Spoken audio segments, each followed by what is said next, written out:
Good morning students, how are you? I am Francis sir and today we are to study Standard 7 Physics. Okay. Today's chapter that we are going to study is a very interesting one, and chapter is Wind, Storms and Cyclone. All the three topics, wind, storms and cyclones that are very closely related to each other. And the relation is there.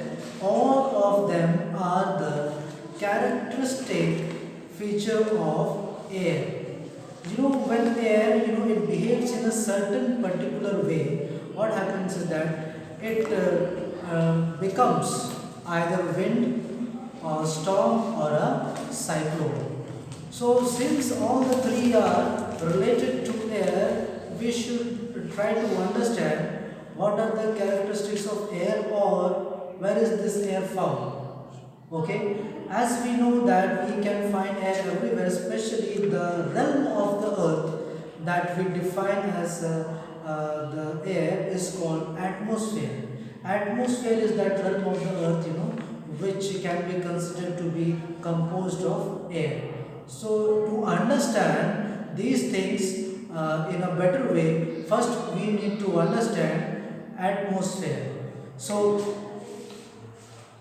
as we can see that I have written here atmosphere, and from the very childhood you might have studied that what is atmosphere. Atmosphere is a blanket of air enclosing the earth, means the air blanket that is surrounding the earth is called atmosphere. Okay, so here are the divisions of atmosphere. So the first part is the troposphere, and it is the closest layer of the atmosphere to the earth. It is the closest to the earth. Second thing is that it is the densest layer. You know that earth has gravitational field, so what happened is that it tries to pull whatever things are there above it. So air is also made up of certain particles, no? So these particles are attracted towards the earth. Thus the lowest layer, this troposphere has the maximum number of particles of air, and therefore it is the densest layer.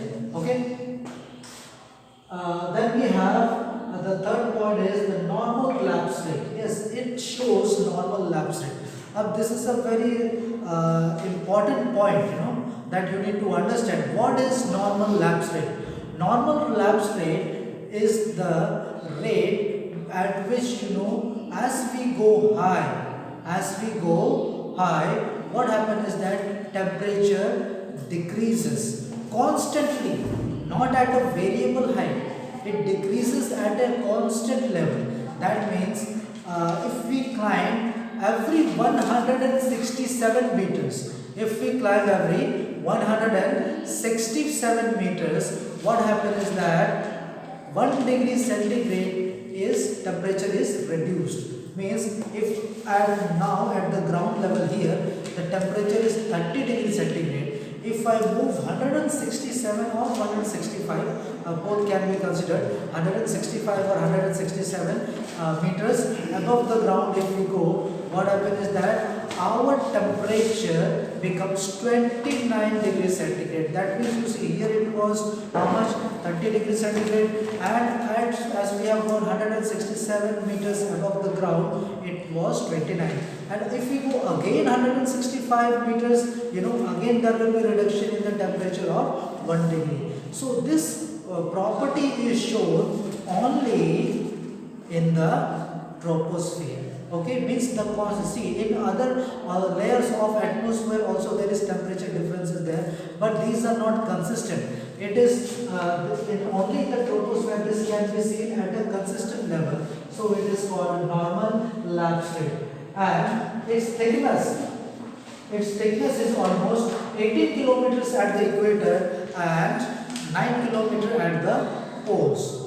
As we know that earth rotates about its axis, so what happens is that most of the air is pulled towards the equator.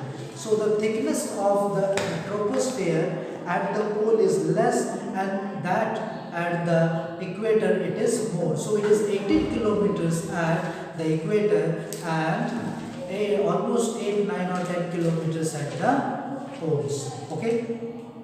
Now, then we have the second layer, that is your stratosphere. This is also one of the most important layers of the atmosphere. Yes. Achha, one more thing I did miss here. One more thing was that it is the troposphere where we can see all weather changes can be seen or felt here only in the troposphere. All weather changes and whatever changes, whether it may be climatic condition, whether it may be weather condition, wind, cyclone, anything of such can be seen here in the troposphere only, because it has the maximum content of moisture. This moisture content is not seen in other parts of the atmosphere but in the troposphere. Since the moisture content is quite good, yes, so weather and climatic conditions that we observe or see is there in the troposphere. Okay, now we have stratosphere. So its almost thickness is 30 kilometers. Okay, then we have a very important ozone layer present here. Ozone layer, it is such a layer of the atmosphere that prevents us from the harmful cosmic rays that come from the outside the earth. Harmful ultraviolet rays, any type of radiations that come towards inside the earth from the outside of the earth, and we are protected from these type of harmful rays through the ozone layer. Okay. Then here about the temperature increases as the altitude increases. As we move up, the temperature increases. Okay, so the temperature increases almost of the 30 degrees centigrade. If it is 50 degrees centigrade, if it is 50 degrees centigrade, it will be here how much? 20 degrees centigrade.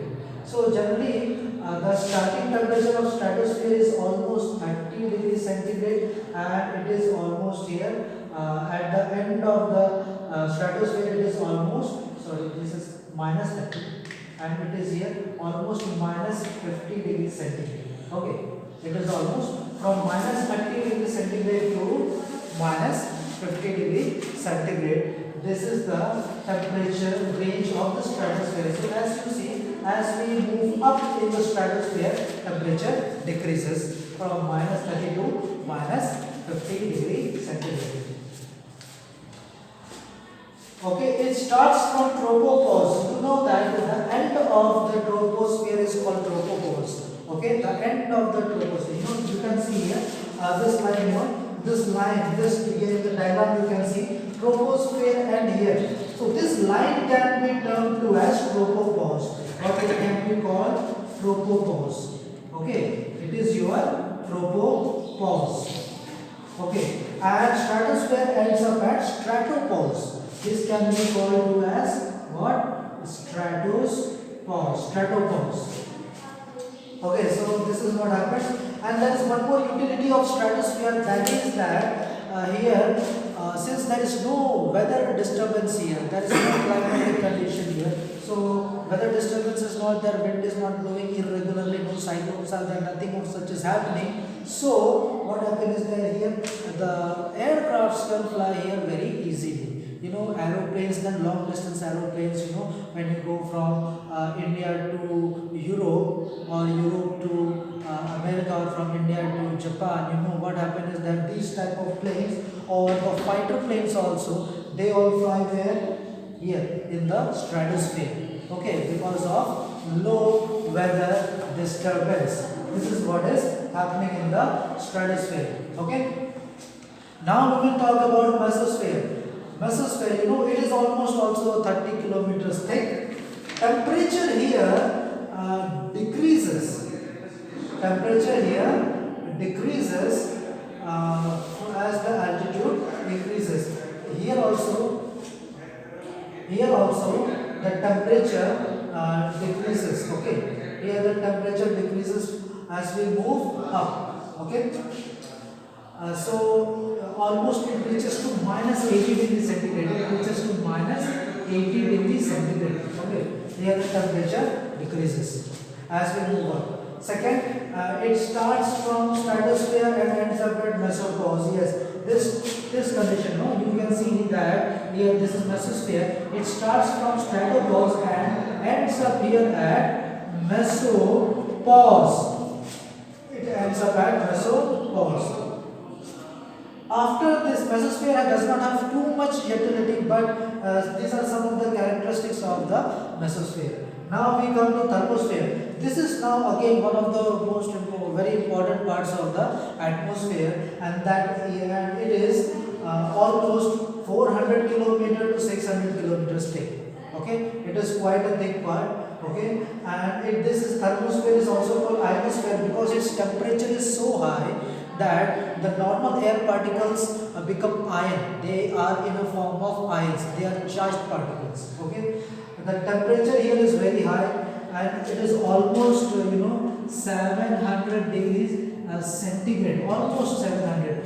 Not exactly 700, maybe 600, maybe 800, but a round off figure is almost 700 degree centigrade. It is the temperature almost at which the iron can melt. So understand, it is very very high temperature is present there. Okay. This layer is, it is very useful in communication because when we want to communicate, what happens is that we send the communicating signals in the air, especially the radio signals or the telecommunication signals. So these signals move up. Yes, if this is earth, we send the signals here towards the up, and these are reflected back here. These are reflected back to the earth. So by this way, our communication gets easy because this ionosphere reflects the communication signal, and it is how we communicate with each other. So these are some of the importance of the 4 basic parts of what? The atmosphere. Now you might have seen that here I have written exosphere. Yes, actually after the ionosphere, it is not instantly that our atmosphere ends. Okay, it does not end instantly. So there are some traces of air still present up to a quite range, almost up to the range of 10,000 kilometers, up to this range, traces of air can be found. So this portion where we have some traces of air present, this portion is called our exosphere. Means it is the outermost part of the atmosphere where the atmosphere is present, but only very little quantity of air is there. Okay, so these are some basic parts of the atmosphere, and today I will be teaching you enough this much only, and we will go on to the next part in the further next video. Okay, go through the chapter and please study. See you in the next video. Good day.